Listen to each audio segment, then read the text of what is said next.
Bonjour Phil, comment tu vas? Jean-Morgan, ça va très bien. Mais je me réjouis de passer ces quelques instants avec toi pour avoir une meilleure compréhension de ce que tu vas nous proposer en 3 jours, la formation des tops pour les coachs, qui tu es et qu'est-ce que c'est les tops? Alors, qui je suis? Je suis coach effectivement, mais aussi praticien top, technique d'optimisation du potentiel. Et dans ma pratique au quotidien, je mixe les deux approches qui sont complémentaires et qui s'auto-renforcent l'une l'autre. Alors, qu'est-ce que sont les tops? De façon globale, c'est de la préparation mentale et préparation de l'être pour être dans l'optimisation et finalement euh, faire en sorte d'être à son plein potentiel en tant que coach ou en tant qu'être humain. Ok, ça a l'air hyper intéressant. En tant que coach, tu mentionnes que c'est complémentaire d'utiliser les tops. Qu'est-ce qui crée cette complémentarité? Mm. D'abord le cadre, la posture, la déontologie. On est dans le même champ d'action et donc la même éthique. Et donc effectivement, pour être un bon praticien top, il faut être en somme un bon coach. Et à l'inverse également, je pense que pour être un bon coach, les tops peuvent améliorer la pratique à la fois du coach, du coaching et orienter vers les autres. Donc à de multiples facettes, il y a plein de ponts. Il y a aussi des différences et les différences enrichissent. Donc ça va être, oui, très intéressant pour les coachs et puis en fait toute personne qui serait intéressée de venir, hein. Ok, d'accord. Euh, c'est une formation que tu proposes sur 3 jours.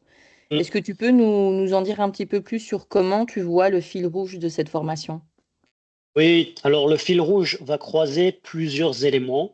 Par tradition, la pédagogie ou l'andragogie active et spiralaire de passer sur plusieurs thématiques petit à petit et de mettre en pratique, de faire un mix entre avant tout la pratique, la mise en situation, l'échange aussi avec l'intelligence collective. On va essayer de veiller à mettre un maximum de théorie dans l'e-learning et puis effectivement partir sur les trois grands besoins, j'ai l'impression, de ma perception pour les coachs, c'est-à-dire de un, les tops au service du coach lui-même en tant que personne, les tops au service des autres, donc comment le coach peut utiliser les tops au service de son coaché, du groupe qui l'accompagne ou dans sa pratique de coaching, et puis le troisième élément, c'est vraiment rentrer dans le concret pour le coach, vraiment dans sa réalité, comment est-ce que ça va s'adapter et le faire travailler, pratiquer là-dessus, en veillant à croiser ça dans une matrice de un peu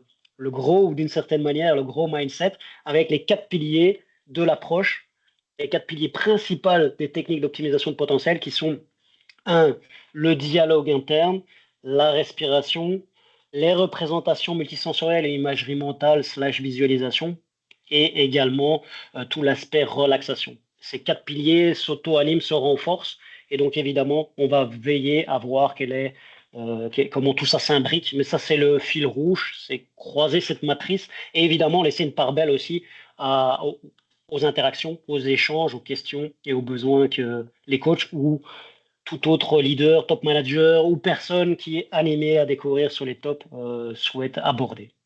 Ok, super. Et quel est le profil qui pourrait être intéressé et avoir un avantage à suivre cette formation? Hmm.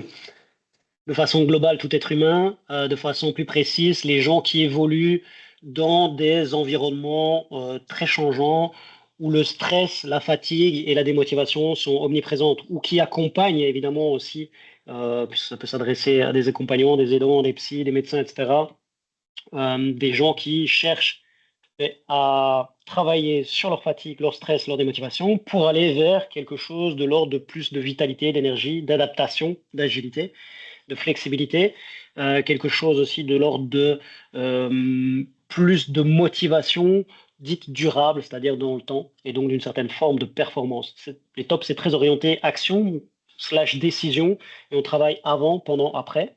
Et donc, pour une pratique de coach qui est aussi, je vais dire, amenée à travailler dans l'inconnu des gens auxquels il est au service et qu'il accompagne, le groupe, etc., ben, ça peut être parfois inconfortable. Parfois aussi le rythme de vie fait que, il est bien nécessaire de travailler à sa vitalité, son énergie, son agilité et finalement sa motivation durable. Super. Mais écoute, je te remercie d'avoir répondu à toutes ces questions. Ce que je propose pour les personnes qui sont intéressées d'avoir plus d'informations, vous pouvez contacter Phil directement ou me contacter via Coaching Ways. Et donc, la formation sera proposée cette année du 20 au 22 mars 2026 dans le Merci. centre-ville de Bruxelles. Donc voilà, j'espère vous retrouver nombreux. Merci beaucoup, Phil, pour ton partage et Merci. prochainement plus d'informations pour les personnes intéressées.